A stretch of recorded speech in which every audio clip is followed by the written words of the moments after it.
Okay, so the question was, why is it useful to use this self-object, okay?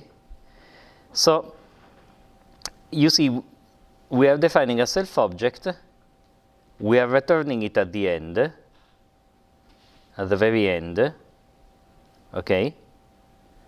And then we assign it to app, okay? We say the variable app, which originally is null, and we do this so that the variable app belongs to the global scope, by the way, right?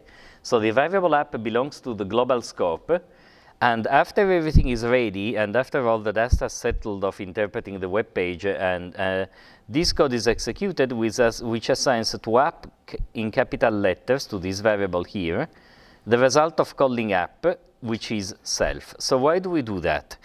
Essentially because one of the practical annoyances of developing in JavaScript sometimes is that it's difficult to access values that are volatile because they have scope inside a function, right? So in many of the examples of Vue, they work perfectly, but they may be difficult to debug in some occasions. Of course, you can always set breakpoints, but in sites like these, it's easy, you know, you have a notion of which are the memos in this case, or music tracks that I'm displaying, right?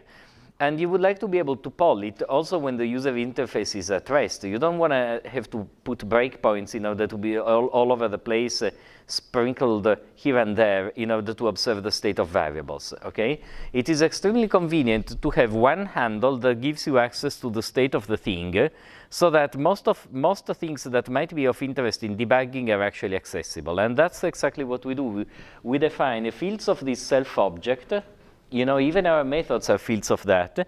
And then we expose it by assigning it to app. So the only purpose is debugging. So you can follow all the other examples in Vue.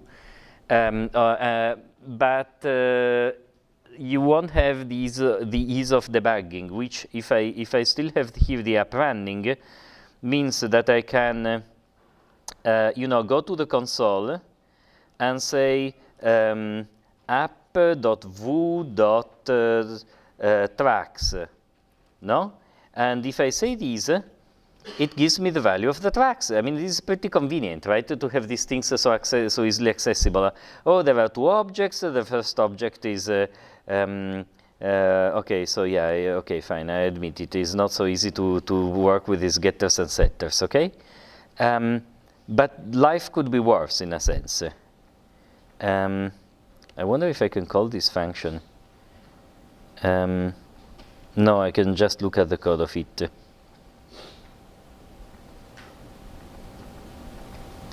Oh, am I loading vue.min.js? I should have loaded vue.js instead. I need to check the code. That would have been slightly better, because then you know, it gives you more debugging information. Actually, that's something you want to check. The place to check for that is this. There is view. And then there is layout. This is the layout that contains the main, you know, the main place that you fill in. This will load all the JavaScript. And, oh yes, this is a mistake. I should just load vue.js, and life would be a lot easier. Let me retry to reload this page under vue.js. Okay. I need to log in again, I guess. I don't know why, but I might have been logged out. And so if I log in again, I go to the console, I say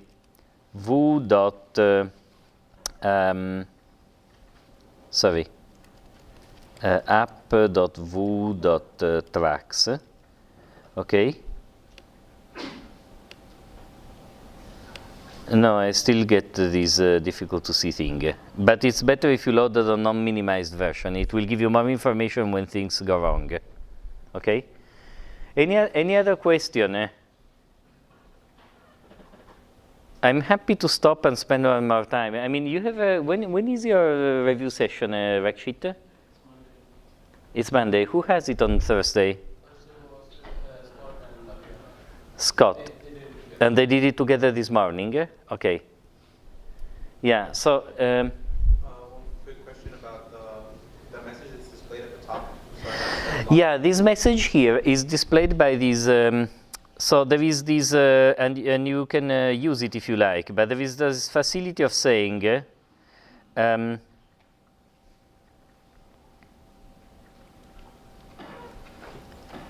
where is it? There is a facility to say, I don't know where to write this code, but there is a facility for saying in the place where you save the page, it would be in index dot in default dot py, no, in the default controller. Let me see here. Okay, I can say, for example, session dot flash like the weather is nice. Okay, and if I do this, if I reload the page, hey. Oh yeah, sorry, I loaded it in put the line in the wrong place. I'm sorry. Yeah.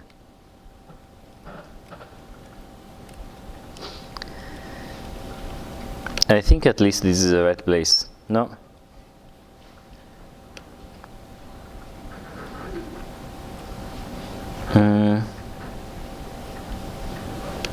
Let me see.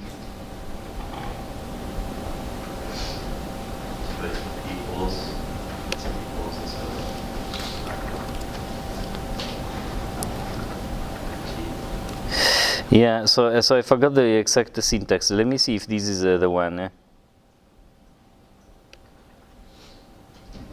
No, session.message. There is one way of doing it, which I forgot. Sorry?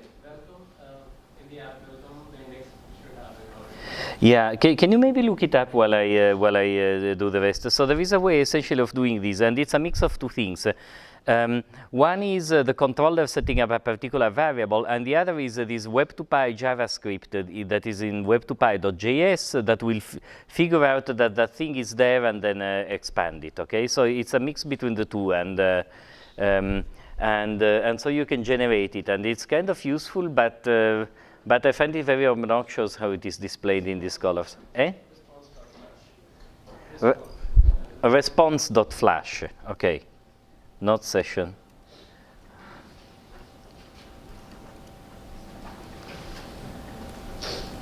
And this is the right syntax. Okay, yeah.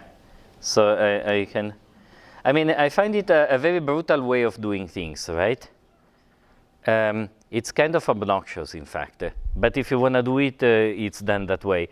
The way, and in fact, maybe I should do it at a certain point. This is one of the things I should do in on my next lecture on Vue.js. I could even do it now, perhaps, derouting my program on databases to next time.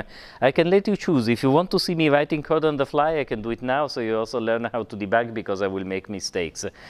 But one of the things I could do is the following. So what happens when you give a form and the form can contain errors? You need to forecast or reserve the space for displaying the errors in the form in the Vue.js itself. And so you need to load this information back. So when you submit the form, now you are going to submit it in Ajax, and you need to get back something that says either the thing went okay, or the thing failed, and therefore you are going to put an error message in the right place. Okay? And I can build this by hand now if you like, instead of going to databases. It's really up to you. Would you like me to see using a bit more of these forms and Vue.js? Raise your hand. Would you like me to go in databases? Raise your hand. Okay. There are fewer. Okay, so let me do these, and if when I can, I go into databases. Okay, so let me do something and do these. So let me show you also how to start from clean. I do the following: git commit. Okay, I do the following actually. I call git k. I go myself to Vue classes and I say. Reset Vue classes branch to here halved, because I want to discard my stupid message, okay? Now, once I do this, I want to go to the branch Vue. So I say git checkout Vue. Okay, this Vue branch gives me a very clean start for whatever code I may want to play with. So if you look here, index does not contain anything, and I like it just that way because I want to build from scratch. But the default index.js contains just the bare minimum needed. Okay, so let me do one possible thing. I want to put into this. I want to just build an experimental feature to show in isolation how to do this. I want to build a form with 2 input fields. I wanted to submit the form, and I want the server to. I don't want to bother creating a database table even. I want the server to essentially randomly respond that one of these 2 fields, or maybe check that these 2 numbers are smaller than 10, and otherwise give me an error, okay? And the 2 fields will be numbers. Why not? I mean, super simple example, but let's do it. So, and I will not pay a lot of attention to making this with a beautiful style, okay? So let me first build the form very quickly. So I was using an elaborate form the other time, but actually, I don't think we need the form. I think I need some action is equal to. Let me do one thing.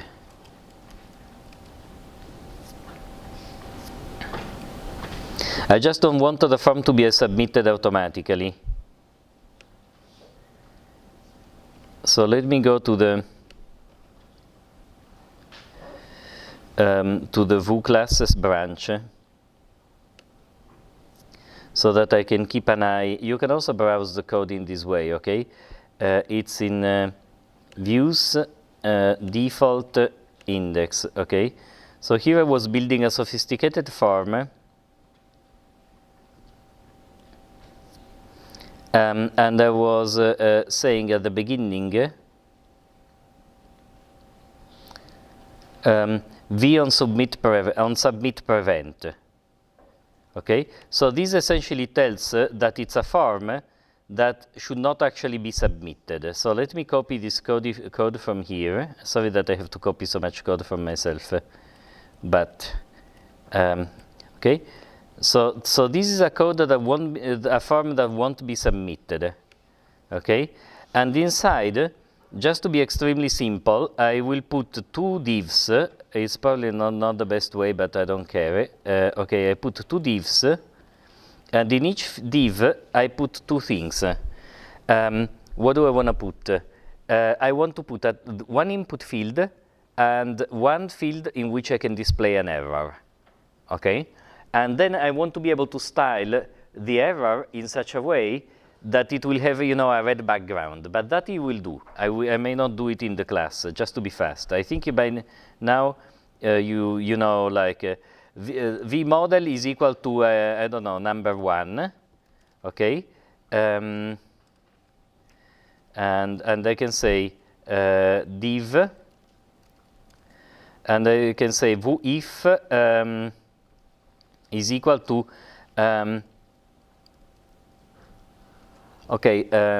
number 1 error.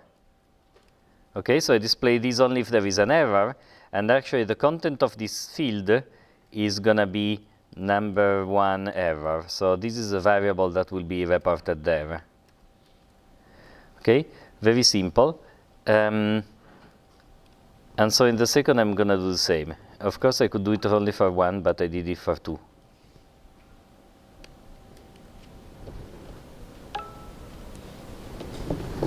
Okay, so great. So this is a number 2 error. I can go here and I can declare these 2 pieces of data. So number 1, I don't know what the initial value should be, 0. Number 1 error. This is gonna be none. Yes, columns. I'm getting confused between all the. Number 2 0 again, and number 2 error again empty.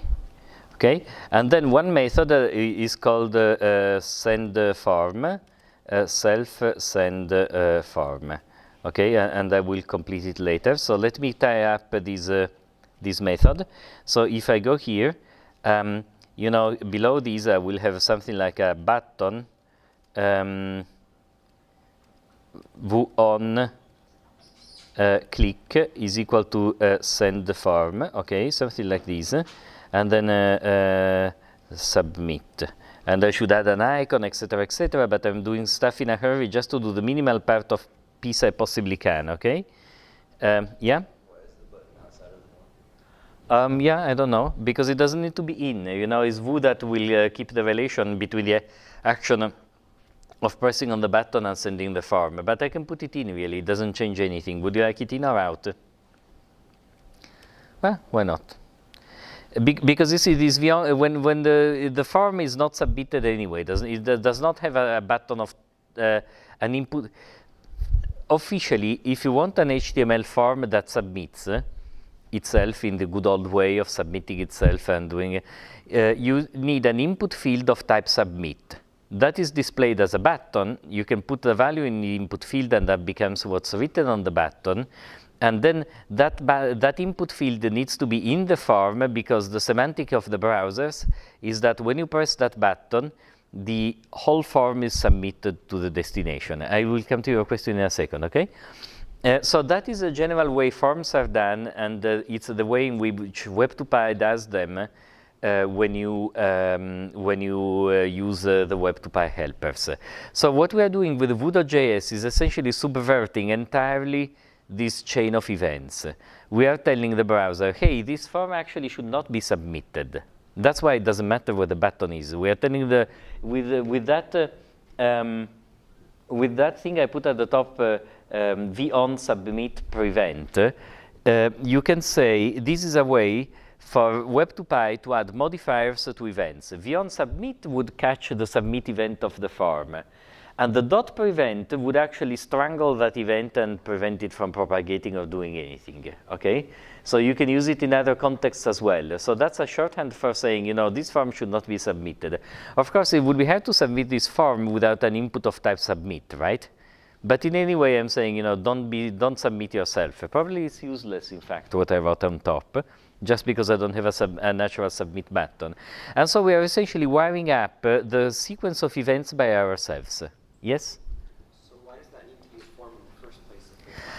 I don't believe it does, and I think I do it just to organize my mind. But I think you can change it with div. I also admit I haven't tried it, but I think it does not have any influence. You can just need to input fields wherever you ever want.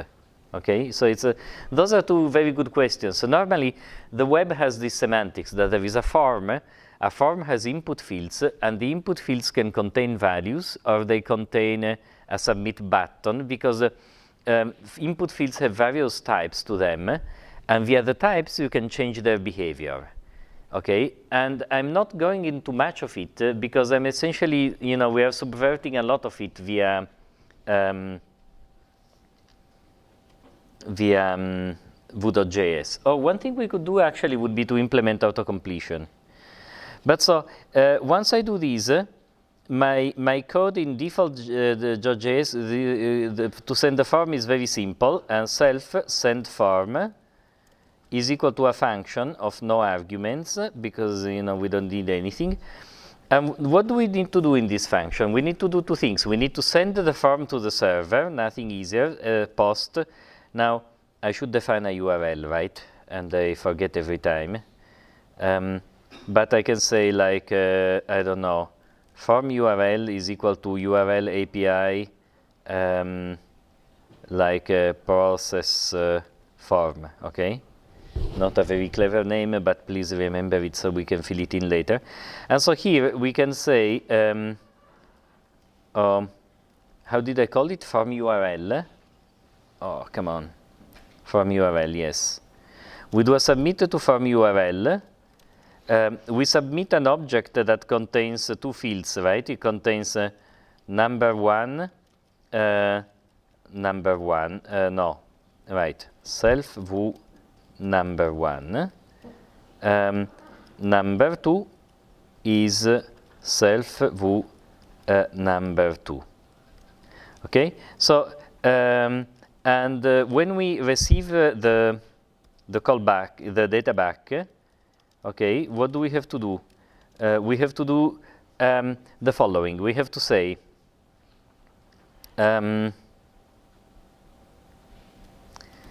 if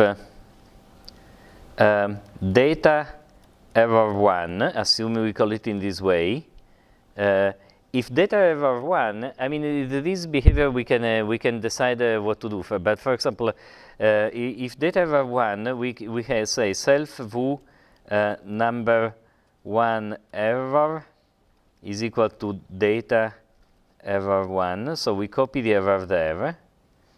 And else, if there is no error, I'm not quite sure.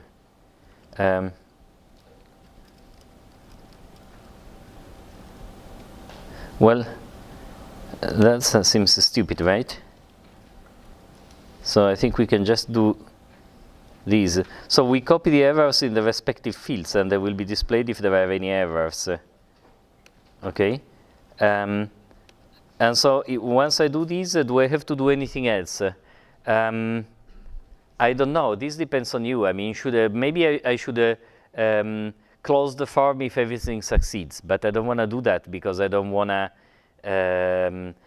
make the form disappear from us. Okay. So what I can do is having a sort of success div somewhere and switch it on if the form succeeded. Okay, something like that. So I can say if if like data error 1 is actually the empty string and data error 2 is also the empty string, where I use triple equals to avoid funny type conversions. Okay. So if this happens, what do I want to do? I can say self vo success is equal to true. Okay, and when I submit the form, I may wanna say self vo success is equal to false, right? Because we are still checking. Something like this. I mean, everything can be done better. I'm just giving you a quick example of how it can be done. Success is initially false. Okay. Something like this. Did I do any obvious big mistake? No, I don't think so, right? Did I say, yeah? When you send the form, do you also want to reset? Yeah, I was wondering, but these would be more sophisticated. That's why I originally started writing the if then, and then decided not to bother with it. So the problem is that technically you want to reset the value in the form only if there is no error, right? And I just didn't bother doing it in if-then-else, because if you do an error, you don't want to clear the form. I want you to continue seeing the values. So this is something that you can do, but I just didn't bother coding it. I mean, I just want to give you quickly the minimum code sample that I can. But in general, you are right. So def process form. Okay, so this is a handler. And I can say number 1 is equal to integer of, okay, I can say, I can do it even better, like try. Number 1 is equal to integer of request vars, how did I call them? Why do I have such poor memory? No, I call them number 1 and number 2, yes. Number 1, okay. And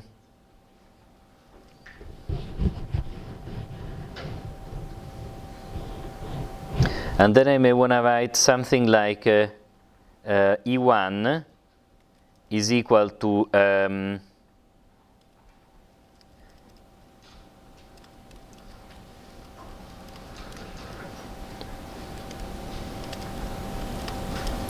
something like this.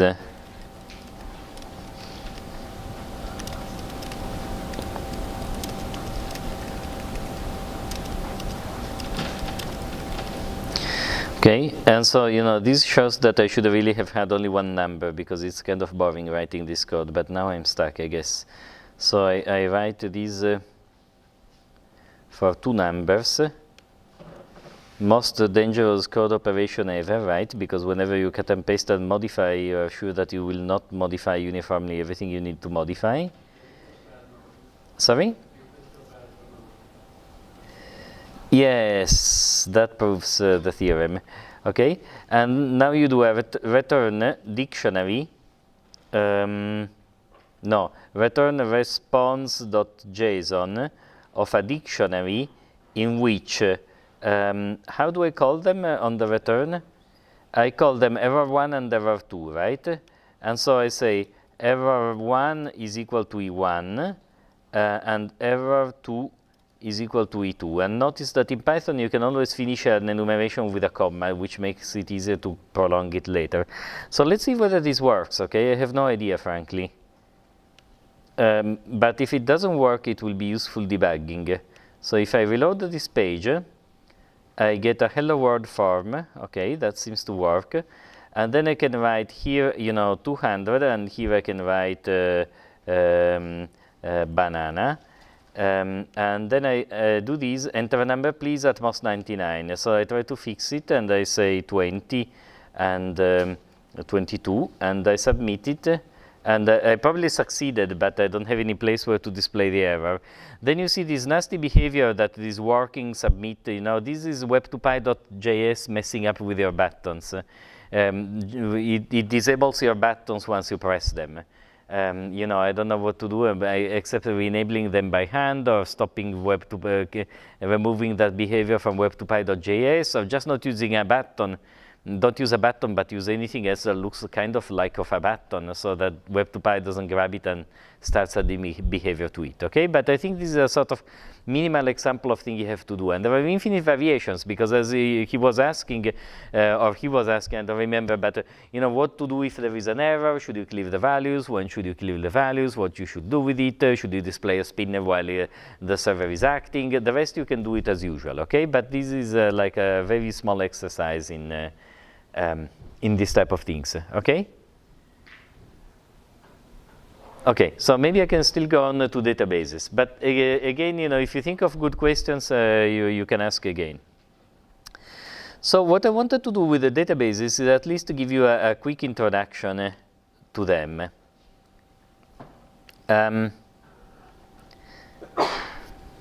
Okay, so so what is the goal of using a database? The goal is essentially, the one goal is essentially three, right? So the fundamental point is that you have various problems to solve. One is that when the workload increases, you will have a number of front-end servers. So you cannot simply store data on the local disk arranged somehow. There is no local disk. So what databases give you is shared state in a place that can be accessed by everybody. In truth, you are just kicking the ball in the purest sense, right? Because you're saying, hey, I have a lot of work to do. Let me replicate the front-end servers. And then you say, well, if I replicate, I cannot keep the data there. So where do I keep the data? In a database. And then the next question that comes to your mind will be, but won't the database have too much work? And the answer is often yes. But there are 2 points why it's actually kind of okay to put more of the storage work on the server. I mean, a database server, like for SQL languages, such as we have been using so far, that is MySQL or Oracle or Postgres, they do have essentially a single point of control, right? A MySQL database needs to have a single machine, maybe with multiple processor cores, but a single machine that is in charge of the database. So it is one point of choke because it needs to check that your data is consistent. There needs to be a single place where, if you read X, add 1 and store X, and I want to do the same, it lets one of the two of us go first, okay? There is this problem of concurrency and of checking that the data is consistent. So you are essentially saying, okay, since I have multiple front-end servers, they cannot be in charge of keeping my data consistent. I kick the ball to a database that will do it, okay? But there are roughly 2 reasons where, there are reasons why that's okay. First of all, a lot of effort went into perfecting database code. So in practice, they can handle many transactions per second at a reasonable cost. Okay, I don't know exactly the numbers because it depends on the configuration, but I think you usually don't have trouble extracting 1,000 transactions per second out of a MySQL database, depending on the mix of read and writes.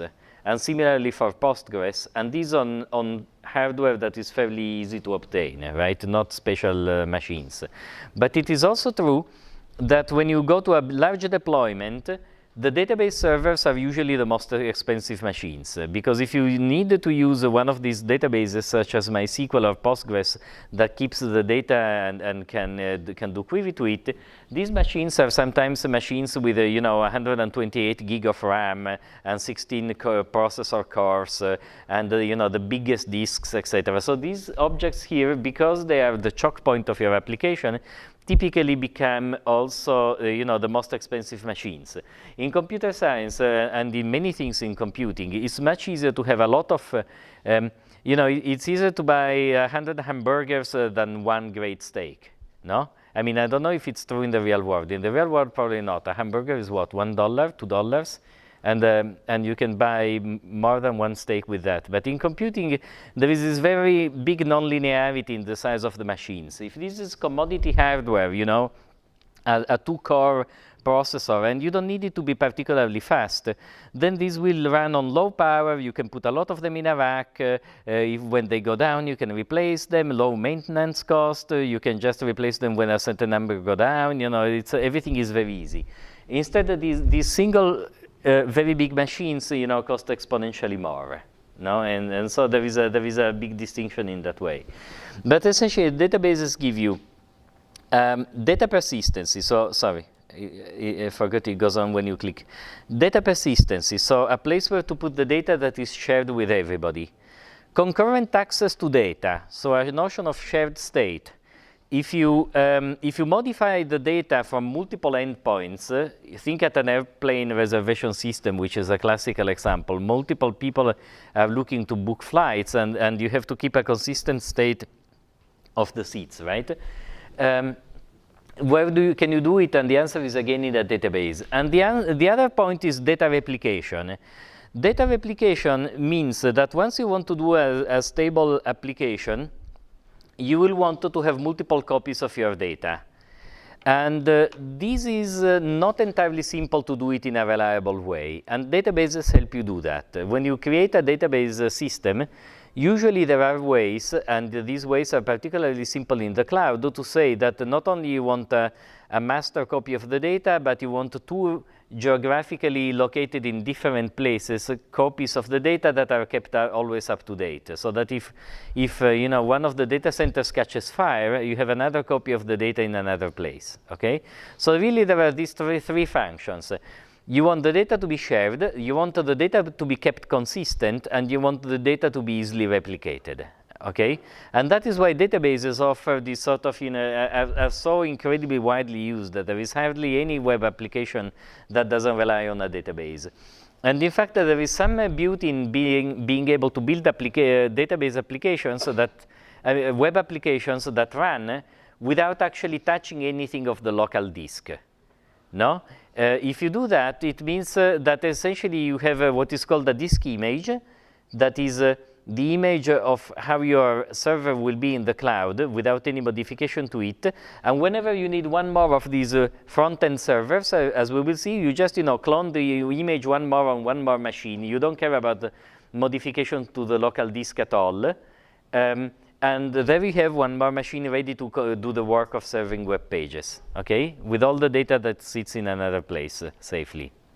Okay, so these are the various goals. Now, the databases, there are many types, and here I forget one type, but two of the main types are relational databases and non-relational databases, or NoSQL. Relational databases, does everybody know roughly what a relational database is? Otherwise, let me give you the definition in this way. They keep data in many tables and are good at using a standard language called SQL to navigate the relationship between the data.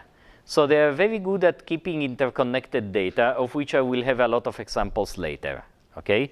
For example, you can have a table, these are examples that I have later.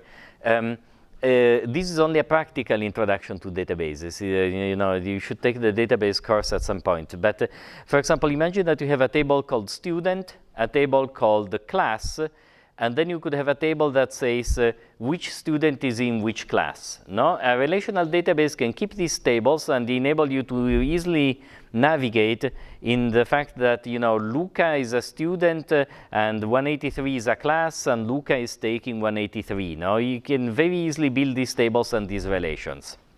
The problem of relational databases, so let me say first the advantages perhaps. The advantages is that they're fast, standard, and mature, and cheap, up to some size, okay? So what happens is that the interface is very standard. The SQL is a language of which we will see examples that enables you both to write queries and to write operations that modify the data. And SQL is very standard. It has some minor differences sometimes in operation between MySQL, Postgres, Oracle. But the fact that these major databases by different vendors share the same query language makes it incredibly easy for you to switch from one database, relational database implementation to another seamlessly without having to change very much at all of your code, at least for simple things. Okay, so they're very standard. Your data is not held captive by some funky database that some company wrote, and now if you pull out of that database, you have to rewrite a lot of your code because your data needs to be accessed in a different way, right? This doesn't happen with the SQL databases, and it's an absolutely great thing because it means that if you have your data in a SQL database somewhere, you can dump it out and you can load it up in another place, and it will follow the same standard of access, and you are able to migrate your data very easily. This is an important consideration if you set up a company, because and it was a slight surprise when I first saw it, but it's kind of obvious in retrospect. Imagine that you're a company and you're hosted on the, say, Google Cloud, and now you want to switch, say, to the Amazon Cloud, right? What's the hard thing to switch? Well, it's not really the computing, because if you do things properly and with a bit of care, you can, you have your code, and yes, there is a little bit of work because you might need to package it in a different way for the other cloud, right? And especially the part that may be difficult is that every cloud might have its own particular way of, switching on more instances or decreasing the number of instances. So there is some work that is, elbow grease to be paid in moving your code from one place to the other. But actually, the biggest sticking point is usually data. That once you have a gazillion pieces of data, moving them all in so that one day your data is still served from a site and the next day is served from another site, that is going to be the hardest thing by far. Okay, so moving data is the highest cost, and not having your data captive has high value because it means you can migrate it and optimize it according to whatever is offered in the future, right? And so SQL databases offer that. Also, another beautiful part that I find is that they are very flexible. You can query them by writing these SQL queries. So sometimes if you don't know what you're doing yet or you want to debug your data, it's very easy to debug it. You can sit there at a terminal and type a query, as I was doing for you in SQLite some time ago. For example, as an anecdote, when I was developing this project on to find fake news and I had all this information from Twitter, it was really convenient to be able to sit there and say, hey, who tweeted this URL? And I could just write a query that looked like select user from user, join tweet, join URL, where URL is equal to this, and and I had some other conditions. So it took me like 2 or 3 lines to write it. But I could write it, just in this way. There are other databases in which, if you want to access them, you cannot just write your query on the fly like that. You have to actually write a piece of code that sets up the connection in the right way, and then does this, and then does that, and that can slow down debugging significantly. So they're beautiful for debugging, I find.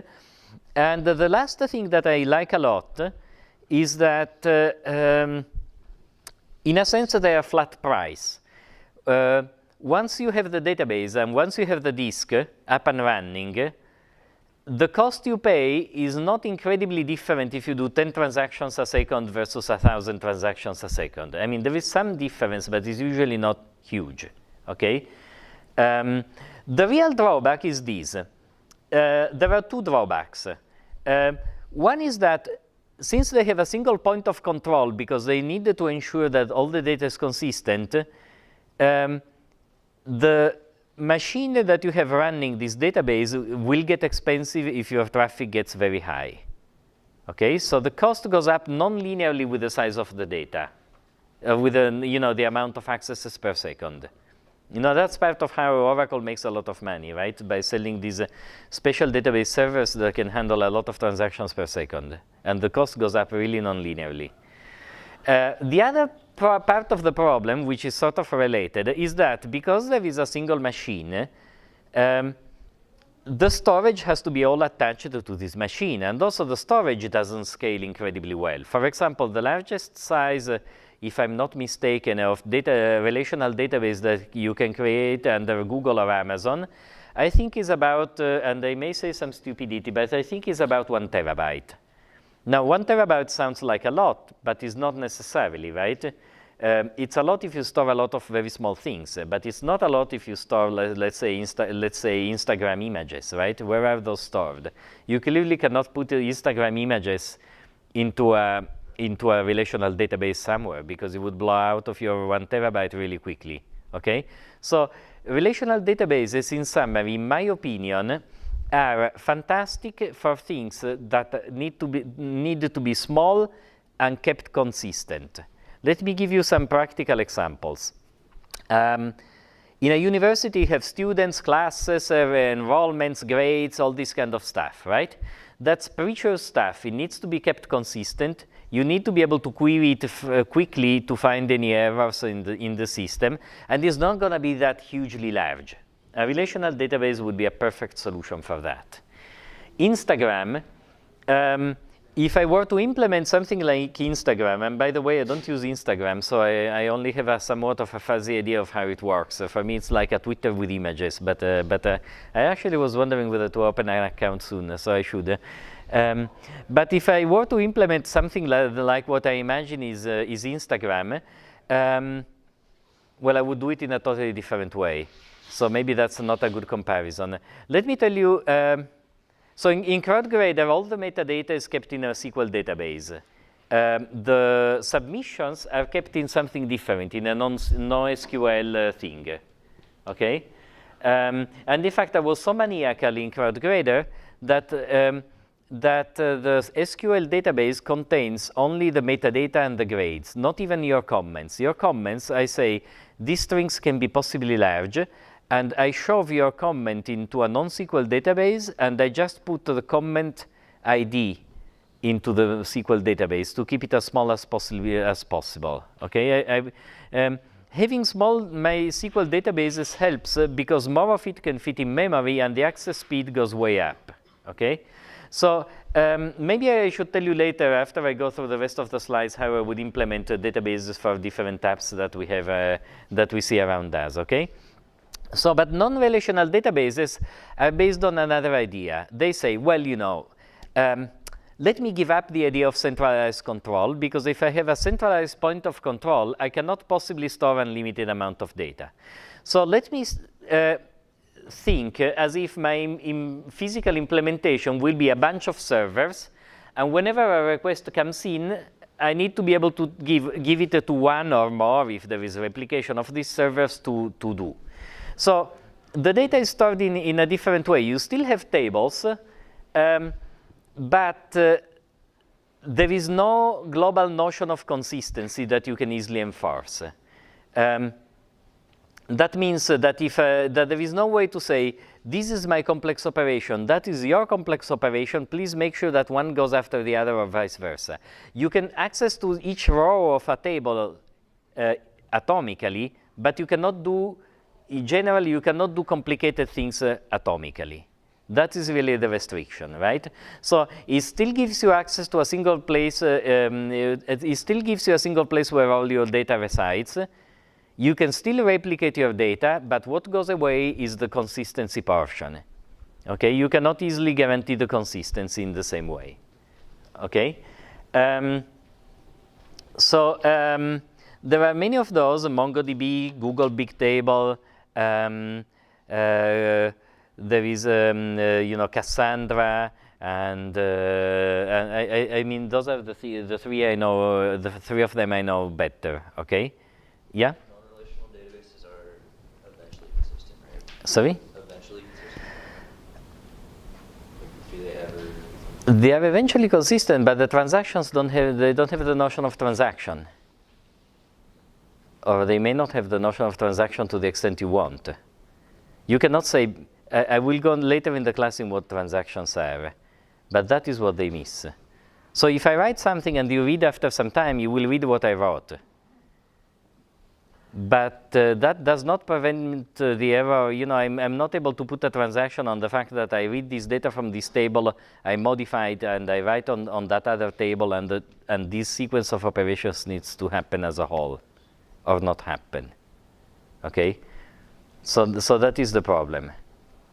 It will be a little bit easier when I go more into the details, but essentially they have less ability to navigate data among multiple tables, but they are much more scalable because each table is distributed on a number of machines, and depending on the operation you do, your operation is automatically internally redirected to one of the machines and executed there. Okay? So let me go for the rest into relational databases. So you can most easily imagine them as a collection of tables. Every table has rows. Most typically, it's not compulsory, but most typically every table has a column that is called ID, and that is an auto-increment column. That is, whenever you insert a new row, the value of that ID will be assigned to the next available ID incremented by 1. So actually not the next available ID. There is internally to each table a counter, and whenever you want to insert, that counter is increased by 1 and assigned to the ID. This means that if you fill in rows with IDs 1, 2, 3, 4, and then you delete row 1 and insert another row, the other row will be 5 and not 1, IDs are never recycled. And you essentially trust the fact that the life is of finite length and there are more integers than you will be able to have, rows, and these things have 64 bits. And so, we live in the finiteness of the universe, I guess, no? And so that's how it works for database tables. Okay? So every table must have a primary key, so a key that is that uniquely defines each row, and most commonly it's the ID row. Okay. So if you have only one table, you can do SQL statements on the database command line to access the data. And we have been doing them using Web2Py syntax, but you can also use a SQL, which looks something like select name, email from students. So you select and you specify which rows you want, which columns you want from, and you specify the table name, and then you say where, and you can write some condition afterwards. Okay, so those things are translated in select statements of Web2Py and translated by Web2Py into statements of this type that are sent to the database. But you can also type those directly. For example, you can, I wonder if I have wiped my database. Probably not. So if I go to the database here and I can cd databases, I can do SQLite 3 database. Storage is called. Okay, now I'm here and I can say tables, and I can say select, I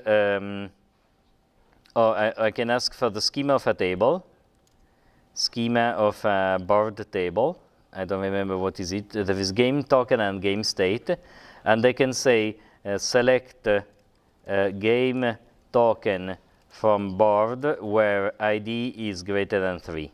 And this will tell me nut and banana. You see my style does not change with time, I guess.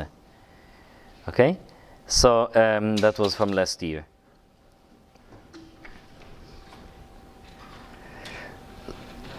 Okay, so you can, these are typical select queries, okay? So if you do a normal query on a database, the way the database server behaves and the way it has been behaving for you in Web2Py so far is that the rows are written in random order, I mean in the order in which you inserted them. And if you write a query, the database engine has to scan all the rows in order to build the result for you. And this is absolutely fine for small tables, like the ones you're using for class for debugging, right? Up to, you know, a few hundred rows, basically it's not worth it to do anything better than this, because every database server will try to keep a cache of the information in the database in memory, and iterating over 100 rows is more efficient often than trying to do any kind of weird optimization that in the end requires more space. Okay, so if the tables are small, you don't have a problem. But if the tables are large, you need to create indices that help you answer the queries. And the indices, imagine you have only one table, for example, one column, for example, of email. And you will be looking up a lot of students by email, and you may have 20,000 students, no? So you don't want to have to scan 20,000 rows every time you need to find a student with given the email. You want to create an index over the email. And you create that by saying create index, email index on student's email.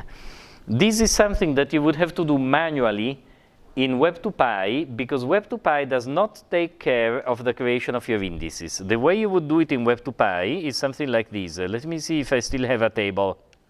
No, I don't. Define, oh, sorry, DB define table. DB define table, I don't know, student. Sorry. Okay, and I can have a field name, field email, and then we can have more fields. And the way you would do it is db execute SQL, or written all together. Does it take the underscore or not? I forgot. And here you say create, sorry? Create index, email index on student email. Okay? That would be the syntax. Okay? So it's the same syntax that I use here, and so this execute SQL, yes? This way? Okay. Yeah, thank you. So this is documented again, the right command in the chapter on databases, okay? But so these are execute SQL enables you, if you know that your backend is an SQL database, to create an index in the way you want. Why do we need to do this exception in Web2Py? Because Web2Py interfaces to many types of databases, but unfortunately the indices are not standard in all the databases, okay? For example, in MySQL we have to create them in this way. We will see later for the Google Cloud and non-SQL databases, indices will need to be created in a very different way, which we cannot handle from the code. So this is one of the portions that you need to pay attention to, which database you have in the backend to use. Actually, the better way to do this is the following. If you already have an index, the database will complain. Nothing bad happens. But so you want to say something like except pass, okay? So try to build this table, and if you fail to create, try to build this index, and if you fail, you know, just give up, because it probably means it already exists. You can also create the indices from the command line of your database. So, you know, I could create an index. I hope the syntax is the same in SQLite, but I can say create index, I don't know, like token index on board game token. Okay, and this will should create an index there. Yes, okay, fine. Okay. You can also build indices on multiple fields. Okay, and the order of the fields matters. It's as if I'm sure that you know, imagine you have your address book and you say, hey, I want everybody to order by first name, and when the first name is the same, I want to use the last name as second ordering criterion, right? Here it's pretty much the same. So if I build an index on number of quarters and GPA, then it's really easy to ask the query, give me all the students who have a number of quarters greater than 5. But it will not be easy to answer the query, give me all the students with a GPA greater than 3, right? So often you have to create multiple indices, even though the columns they involve are the same. Suppose I both want to ask, suppose I have a database of students and I have these typical queries that I ask. I want to ask the students with at least 6 quarters that have GPA greater than 3. This is one query. And then the other query I ask all the time is, suppose I want all the students who have GPA greater than 3 and that's it. Okay, I may need two indices, one on number of quarters and GPA and the other one on GPA only. This is a bit of a point that depends on the particular databases and on the particular implementation. And if you like, we can look it up, play with it later on. But essentially, most databases, and I wish I could give you an example on the fly, but I think I may have forgotten the syntax. If you like, I'll prepare it for next time, okay?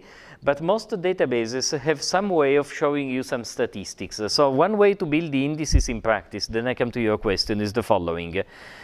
At the beginning, you only put the indices that are absolutely obvious to you that you need. For example, I don't know, an index on the student ID, on the student name, on the student email, so that you can easily fish them out, okay? And you don't do anything else. Because having one extra index creates a cost in terms of memory on disk and the time it takes to be updated. So it's not that the more indices you have, the better off you are, right?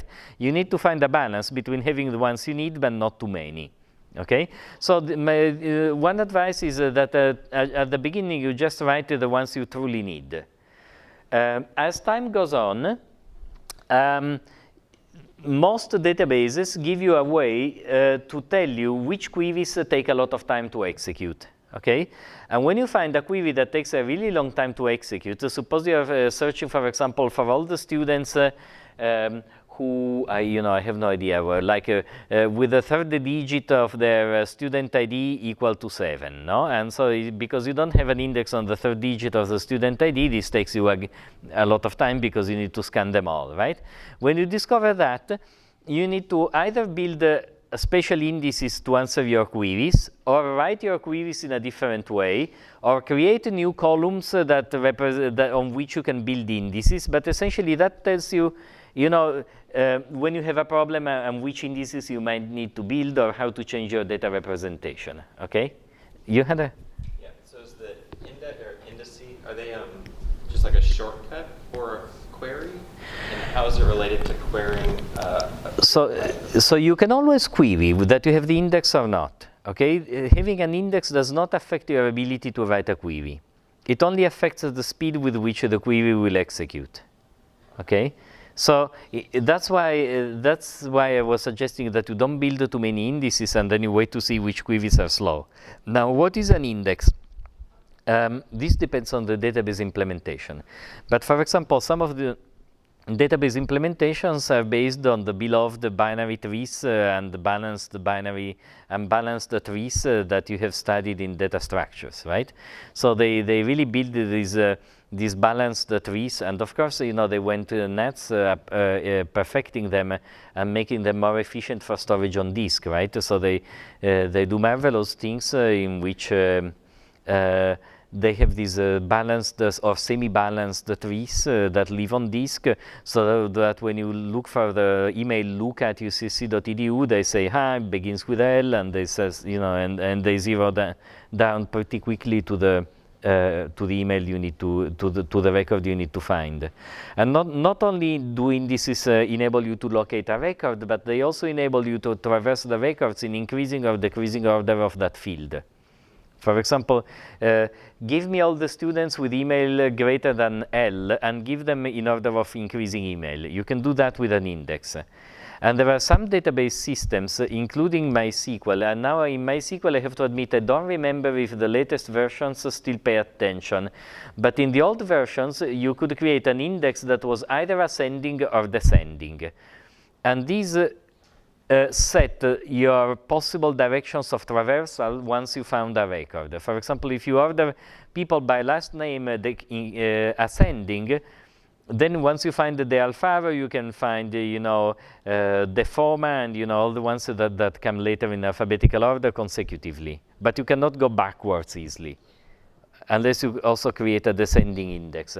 I somewhat believe I read in the latest implementation of MySQL that actually the ascending and descending keywords are kept for backward compatibility, but are no longer used. But I would have to check, actually, or Rakshit can check as, the master checker. But I think that in MySQL 5.7, I don't think those are very much used anymore. Okay, so they're essentially shortcuts. And so, when you have an index, the index will essentially store, an index on last name will essentially store all the last names.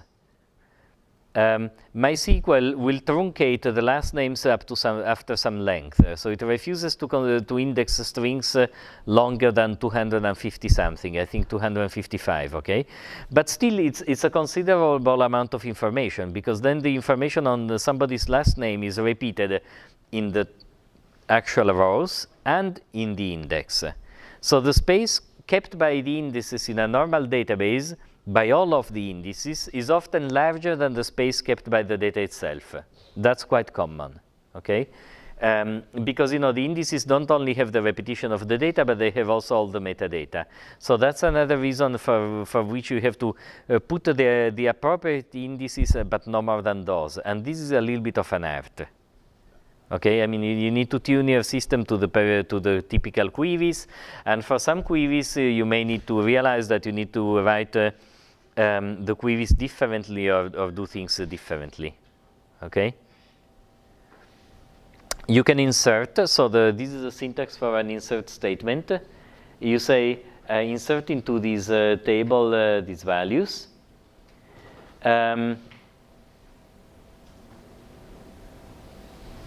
And then you can update. I go a bit fast on this because you can do it also from Web to Pi, and so I don't wanna. You can delete, so you can look up the syntax, and then there is this notion of foreign keys. Let me show it to you with this example. Imagine that you want to store students with some information about their major. Imagine that every major has a director. It's a bit of a fake example, okay? But so you want to associate it with each student. You want to know who is the major of the student and who is the major director of that major. So one idea would be to use a single big table. And this is not great, because you are essentially representing information in a repeated way where there are constraints about the data of different rows, right? Because, for example, here we have two different students, Helen and Keith, that are both in CS, and this Hugo is both the director of the majors of both, because it's the director, imaginary director of the CS major, okay? And now we have a constraint, because the entry under major director is repeated twice in those two rows for Helen and Keith, but the content should really coincide. And so if you update the name of the major director because this Hugo steps down and another person steps in, now you have to do two related modifications to a database. So the mantra when you develop databases is this. Try not to have duplicated information. Try not to have the sort of rule of thumb is this. When something changes in the real world, ideally you have to have only one place to update in the database. Never have to do related updates, because then you run into the risk of having inconsistency. So there are two dangers. One is inconsistency, and the other one is inefficiency. If that major now has 1,000 students, now every time the director of that major changes, you need to change 1,000 rows. Okay? Now, okay. So what you do is this. You can separate the table in two and have a table for majors and a table for students. And from the student table, you keep a major ID that points to the ID row of the major to which the student belongs. That notion is called a foreign key. Okay, it's a name I used to find very confusing, and maybe you do as well. Because, you know, what's a foreign key? Similar to a foreign agent. I didn't quite understand it. But essentially, it is a key, but in a foreign table. I would have called it pointer, right? That's what in computer science they're called pointers. But so foreign keys are pointers, if you want to translate into good, simple things. Okay? So you can implement this table in Web2Py. Actually, let me maybe implement these. Because we have already some implementation. There is field email, and then I have a field, what do I write? Well, db define table. This is my major table, okay? So the major table will have an ID, right? And here I can say field, I don't know, major name. Well, I don't guess, indeed. You can simply write name, field, I don't know, director, just to mimic what I have on the slides, no? And I may have some other fields, I don't care. So how do I tell which one is the major of the student? You can call the field anyway. I usually call it major ID, right? Because it points to the table major and row ID. And in truth, it's horrible, but you could write integer here, but please don't do it. Because it's true, it's an integer, but you want Web2Py to know that this is a reference to another table. So the easiest way to write it is a reference major. If you write a reference major, the order of these two tables becomes invariant. It doesn't matter which you declare first and which one you declare later. Okay, that's why I like this particular syntax. So that's the way in which in Web2Py you create a foreign key. Yes? No, sorry. Okay. Okay, so there is one thing to watch out for. When you create a foreign key, the default behavior of many databases, including Web2Py, is called on-delete cascade. That would mean that if I delete the major of computer science, I would delete all the students that are in that major. I would delete the students' records from the university, which is perhaps not an incredibly friendly thing to do, right? So you have the choice. Imagine that you are building a blog website in which every blog post can have comments. It would be completely silly to have comments that refer to a blog post that doesn't exist anymore, right? I mean, it's most plausible that you would not want that. So in that case, every comment might contain the blog post as a foreign key, right? Just as majors to students to majors, and you would accept as acceptable behavior on delete cascade. So when you delete the blog post, all the comments that have it as foreign key would essentially be deleted with it. But in many other instances, this is a dangerous behavior in Web2Py, right? So for example, in a university, if they deleted the CS major, oh, and by the way, there is a message from the dean, I think, that was sent to you by email that was basically saying something like this, the one-sentence summary. Yes, we are changing the way the departments are, but no, we are not changing anything about your majors, so you don't need to worry. Okay, so that's the one-line summary. But so, okay, imagine faculty, okay? A faculty like me is affiliated now with the computer science department. The dean is going to delete the computer science department, okay? because he's going to create another department called Computer Science and Engineering that includes some people from Double Eve, whatever, right? But you probably, I would be grateful, and in fact I'm hoping that I won't be deleted from the university. So in that case, the delete cascade is set to false, and I hope that, you know, my employment will go smoothly from one department to the other, so that I will be here next year. I'm kind of joking. I mean, I'm fairly confident. But you know, I hope that the people in the database administration won't drop me, so that I have to again go there with my passport and, you know, whatever. Yeah, I do exist. Here's my thumbprint. So you have to pay attention, essentially, because the default behavior is the dangerous one. I think this is a bad choice. I think that it would have been a better choice for Web2Py to ensure that the default behavior is the non-dangerous of letting bar records survive. Okay? But the two behaviors are, there are three behaviors. On delete cascade, which means you propagate the deletion. On delete set null, because now the reference is you know, the object to which you refer doesn't exist anymore. And I think there is a third one that struck me as strange, and I never ever used it, so you forget about it, okay?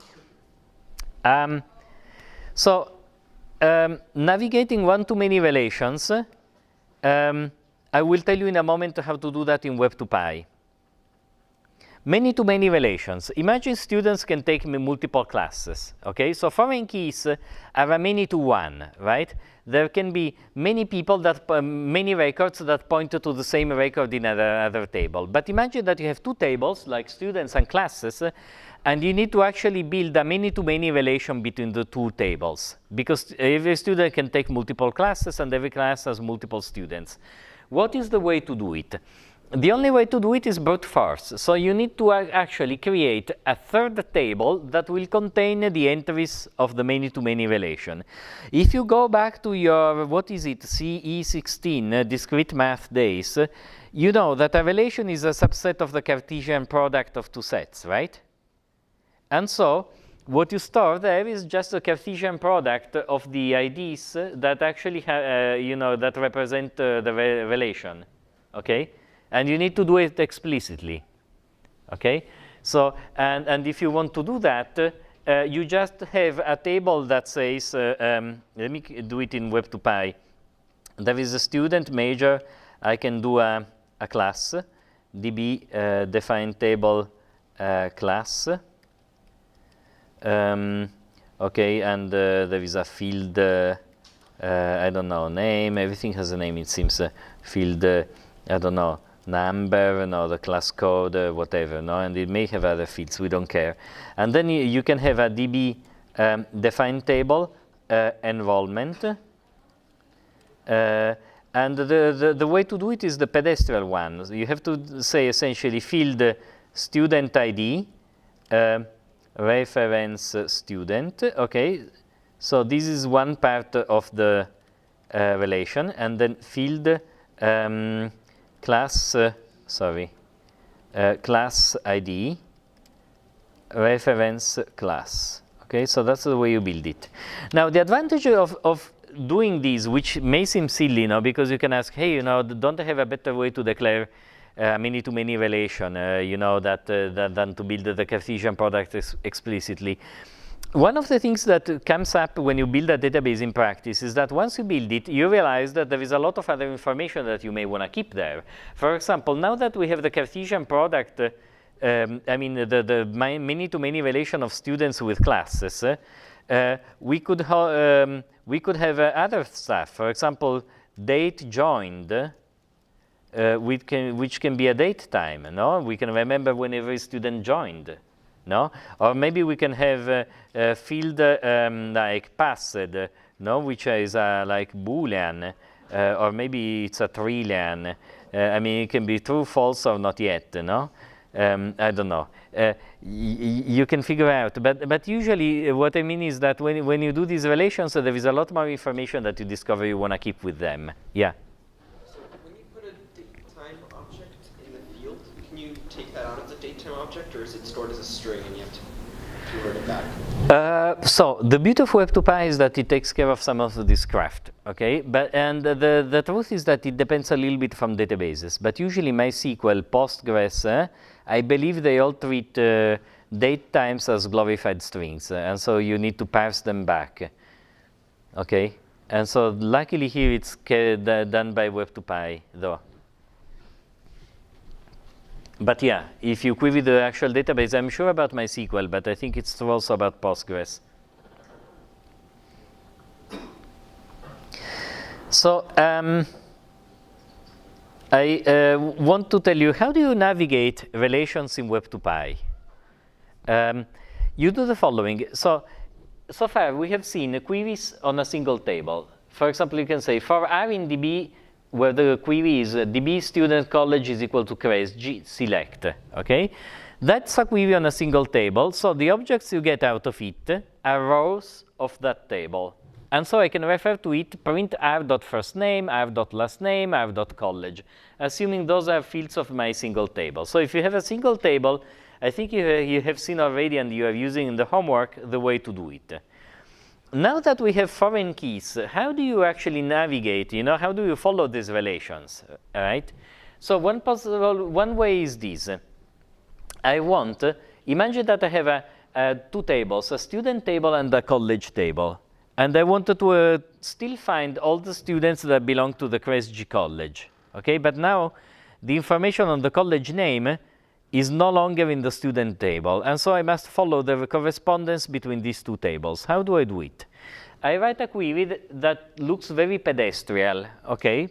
And that contains the two constraints that I have in mind. I say, DB college name is equal to CRESG. That selects the element of the college table where the college is CRESG, okay?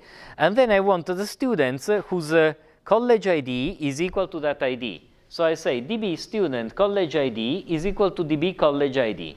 And I ask for the conjunction of these two things. Is it obvious to you why this creates? It just looks like a very pedestrian way in my mind, you know? In fact, there are other languages such as, other frameworks such as Django, where they make it a little bit more pleasant to follow foreign keys.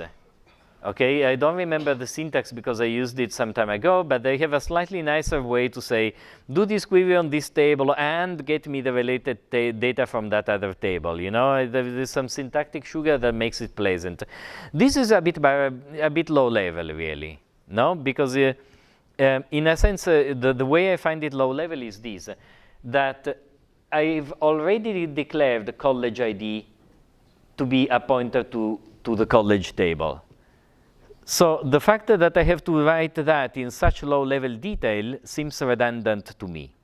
I would have preferred to write something like db.student.collegeid.follow, and that should be expanded automatically in that stupid query. Okay, but Web2Py doesn't do it. I have to do it manually. Now there is another difference that is a source of a lot of errors. When Web2Py runs this query, it returns to me not a row, because Web2Py only returns the rows of the original tables. So it doesn't return to me a row. It returns to me an object that contains two sub-rows. If I iterate on the result, I can say r.student.firstname or r.student.lastname or r.college.name. That is, when the query is on multiple tables, Web2Py gives you a result in which you can access it by, say, row, then you have to say the table name because there are multiple tables, and then only you can say the field name, okay? So that's the way you navigate these relations in Web2Py.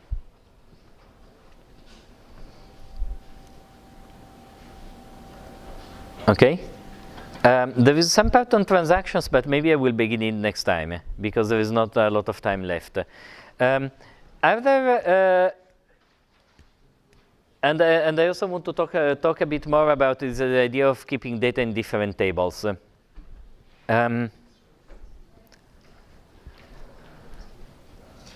So is this idea clear of keeping the information in separate tables?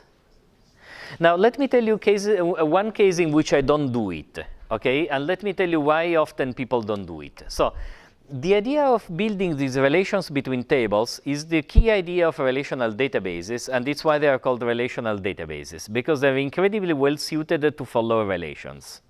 okay?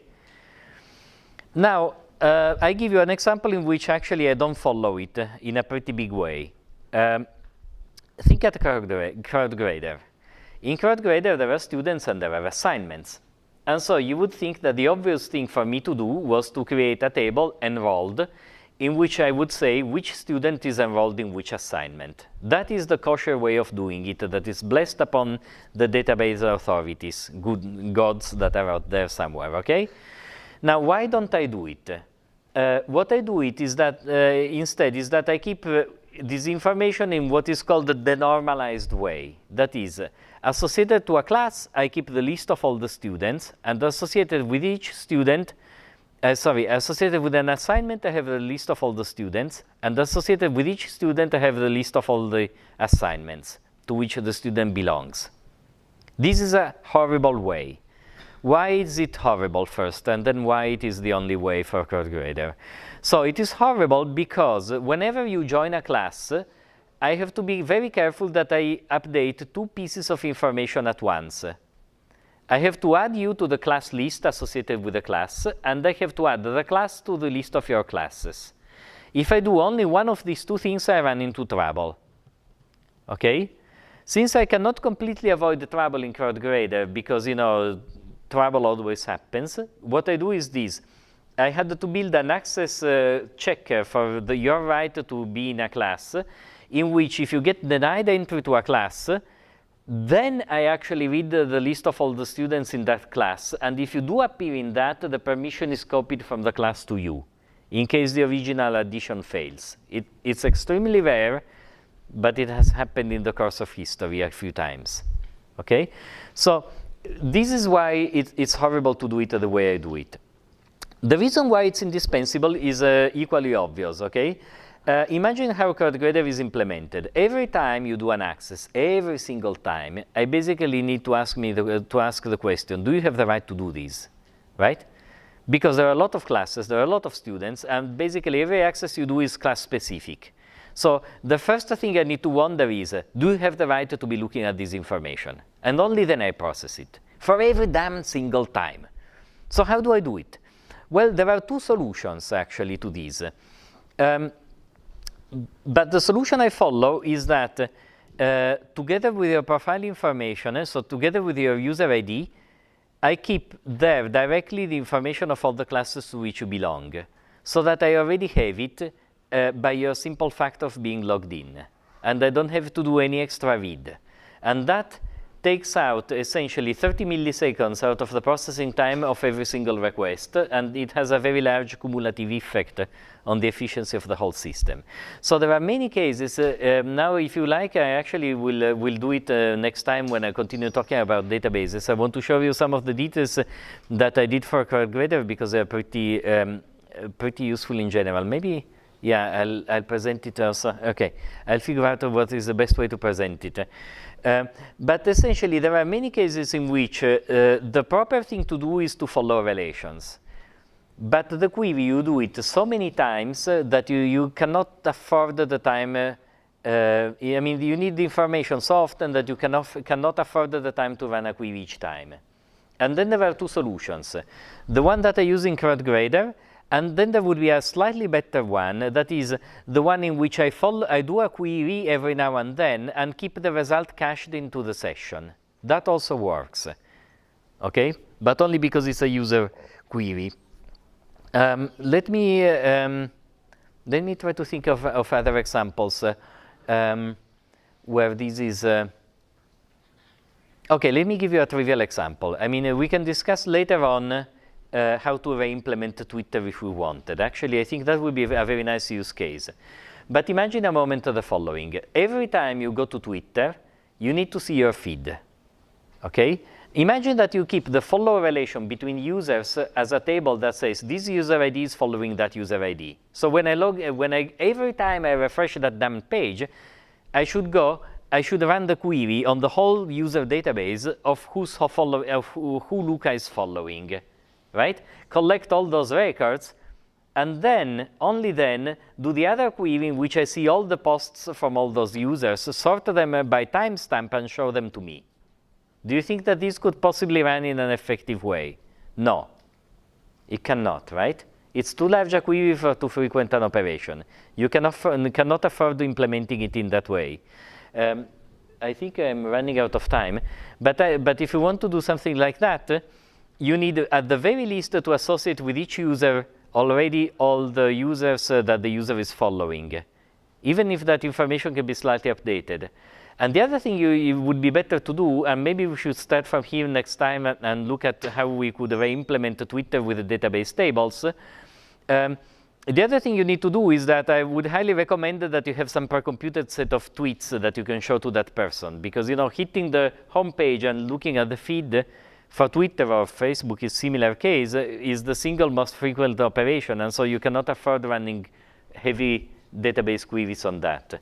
So next time, I promise at least to look at how to implement Twitter on top of a database, and if people have interesting cases for their projects that they would like us to discuss, I think that's the most lively and better way to understand really how to create databases. So what I would like to do next time is look at your particular project cases and a couple of examples like Twitter and maybe Facebook or Instagram if I open an account, and see how we could actually re-implement them and what would it mean in terms of database organization.